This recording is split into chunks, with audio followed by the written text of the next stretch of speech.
Hey everyone, welcome back to another episode of Garden State Growing. Please excuse the noise in the background. It is Easter Sunday and my neighbors are having a great time and I love to hear them playing in the background. Unfortunately, it's not great for video editing, but it's great for my spirit. But anyway, what I have in front of me right here is potatoes that my wife wanted me to make a homemade gnocchi the other day. And when I went to go do the potatoes, I found them like this, and I'm bringing you in close so you can see this. They have been sprouting and growing their eyes, and they're ready to plant. And I was like, oh, honey, I can't make you gnocchi tonight. And she was like, why not? And I was like, because the potatoes are sprouting. She's like, oh, just cut them off. You don't need them. I'm like, no, I can grow these.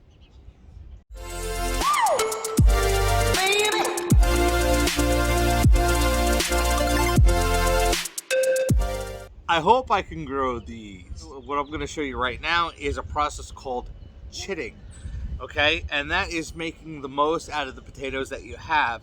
Don't get me wrong, you could take a potato that is like this, and sprouting like this, and just plop it in the ground, throw some dirt on top of it, it would grow just fine. But if you want to turn this into multiple plants, you're gonna have to chit it. So what I want to do is I want to examine the potato and I want to see, and I want to make sure that it has at least two eyes that are starting to grow, and then I'm gonna cut in between them. So I have at least this one, this tiny one on this one here, and definitely like a big gigantic eye that's growing here, a smaller one here, and one here. And now the process of chitting is I have to do this thing called scarification, or there's like a real scientific word for it, but I don't remember what it is.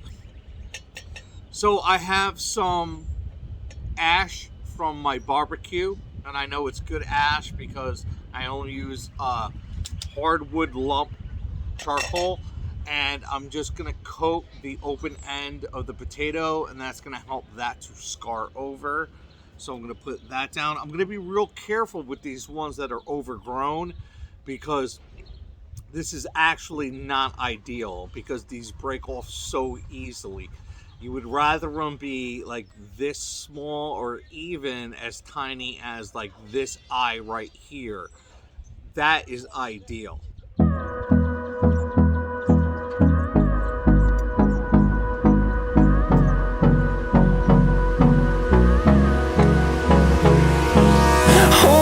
Close till I get up. Time is barely on our side. I don't wanna waste what's left.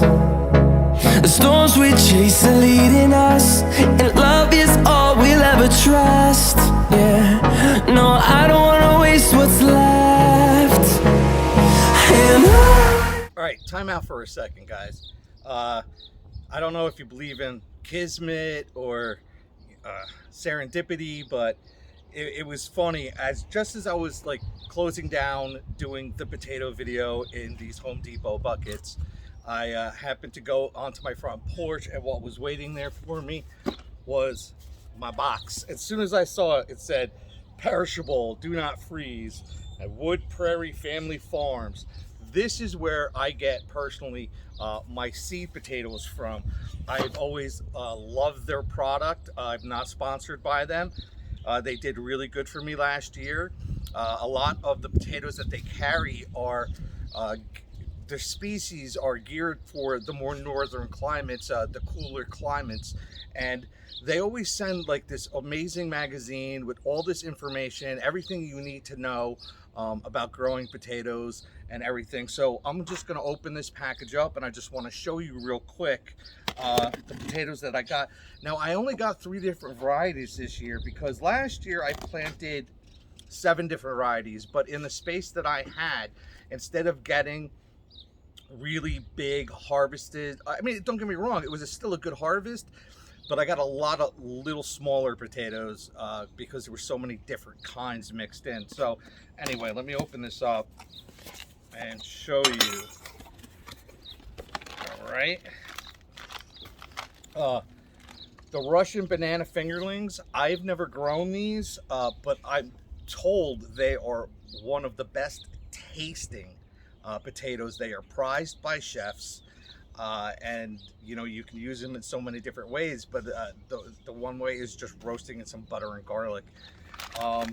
And then what I always love about this is they always send a certificate tag that says like the seed potato grade, the banana inspector K Bradbury, crop of 2020, and, you know, some other stuff like that. But I like it. It personally tells me who certified these seed potatoes. And I'm going to open these up and take a look at them. I just want to show you the quality of these seed potatoes.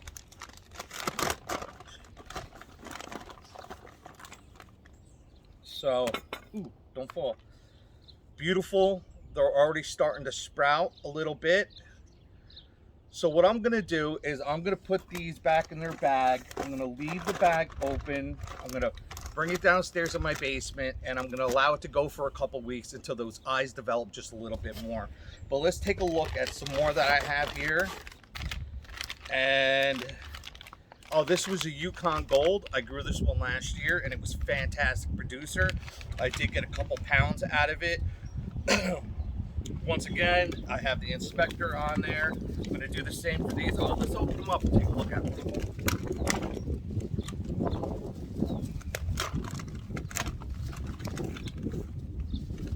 Beautiful looking potatoes. I see eyes starting to form all over. This one down here, oh, that's a good one. That eye's starting to grow real good. Once again, I'm going to put these downstairs in my basement with the other ones and let them eye up a little bit more. My basement's like a steady 50 degrees, and it's kind of a perfect just growing environment for a potato or any root vegetable. It's a great root cellar. The Russian banana fingerlings. I did buy 2 pounds of those because I just wanted to get a glut of them. You know me, cooking. And then I got the Prairie Blush. Beautiful blush discovery wood, rich old-fashioned potato flavor, exceptional roasted, fried, or boiled. Never grown this one before. It's going to be an experiment this year. Just like all my potato growers, they're always experiments because I never do great. So I'm always looking to do better. Wow, you really don't get a lot in this one. This one only came with 4 potatoes, but boy, those are some really good looking potatoes. They got some eyes that are really developing nicely. It'll be a week maybe before these are ready. But before I plant these in the ground, I'm going to do the same thing I did with my kitchen scrap potatoes. Is I'm going to dip them in ashes. I'm going to chit them. I'm going to cut them, make sure each piece has at least 2 eyes, dip them in the ashes, and then I'm going to let them dry out in the sun for like a day or 2. And then those guys are going to go in the garden. I'm sorry, not lay out in the sun, but lay out outside in a shaded area, just so they could dry up a little bit and scarify. So that's it for that. And I guess right now we'll get back to the kitchen scraps, and I'll bring you along when I decide to do these potatoes. All right? I love you. Have a great evening.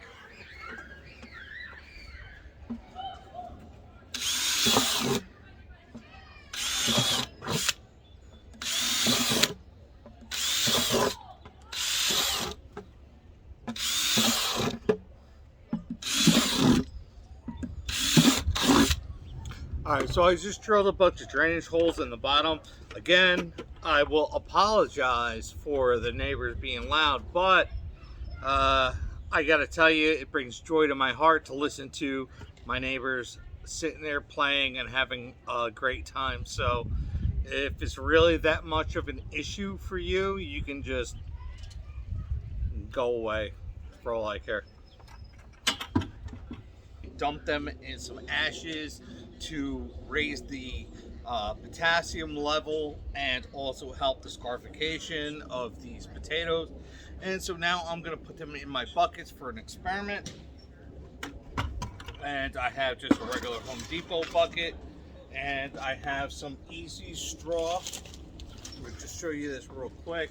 Easy straw. I know in the past that I've said that I don't like using straw or hay, but I found the source, and And the reason why I don't mind using this is because I know no herbicides or pesticides have been sprayed on this. It is organic and it is straw, not hay, so I don't have to worry about weed seeds being put into my garden. So the easy straw is going to help with drainage, and it is going to decompose as the plants grow, and it's going to help with nutrition in the soil. All right, that is pretty much a very deep bushel of straw in the bottom of this, but that's going to pack down to about 2 or 3 inches as I push it down, which is fine. And now I'm going to add an organic soil mixture. It's a potting mixture.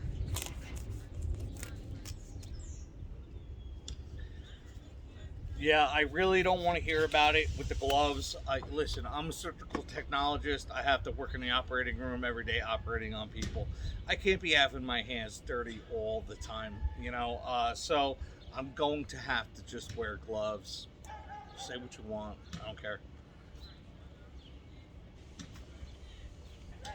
So I got to the point where I filled my bucket up about this high with straw and about this high with soil. And it's time to plant my chits in there. So I have my potato, and obviously this is the side that wants to grow up. So I'm going to plant it just like this. And this guy's going right in the middle of this container right here. I'm going to grow some lessers, which I'm just going to call, this one has 1, 2, 3 eyes on it, but they're much smaller. I'm going to put that guy in here. 1, 2, 3, 4 little tiny eyes on this guy. I'm gonna put him in here, and let's just do one more. Very, very, very tiny eyes. I have 1, 2, 3, 4, 5, 6, 7. So I'm gonna put that in there, and then I'm gonna go ahead. I'm gonna take a handful of the ash from my barbecue pit, and I'm going to sprinkle that on top. Now this is the potassium or potash, you know, NPK. You get to the K and people say, well, what's the K? K is potassium, and what I am introducing to the store right now is a straight up potash.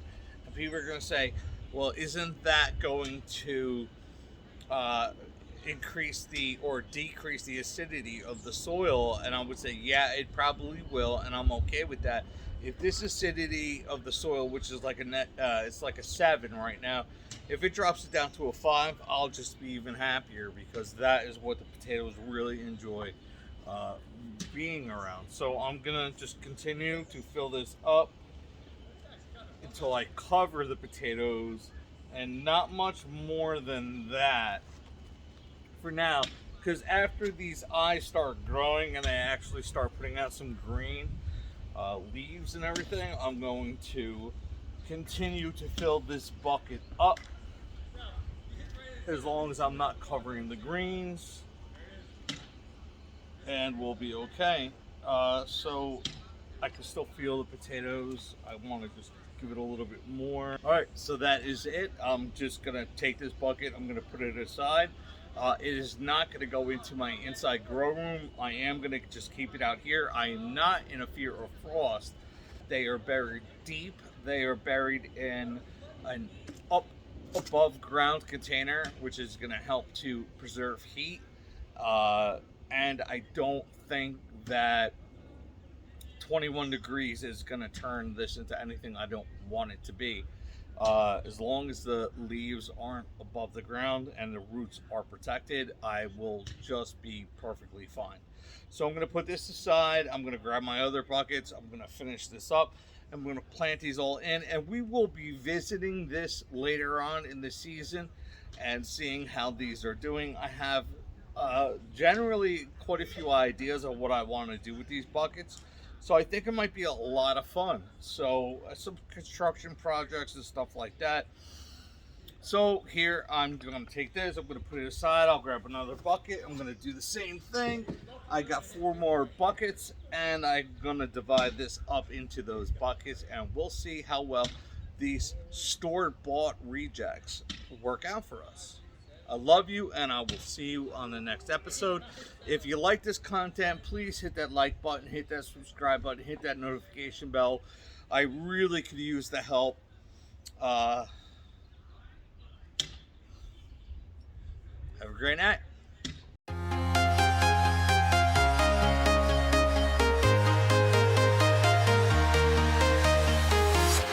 I'm walking alone, the streets are empty. The only thing I can see is my own silhouette. I'm getting strong. I already called not helping. Call not helping? No. I call ignoring you.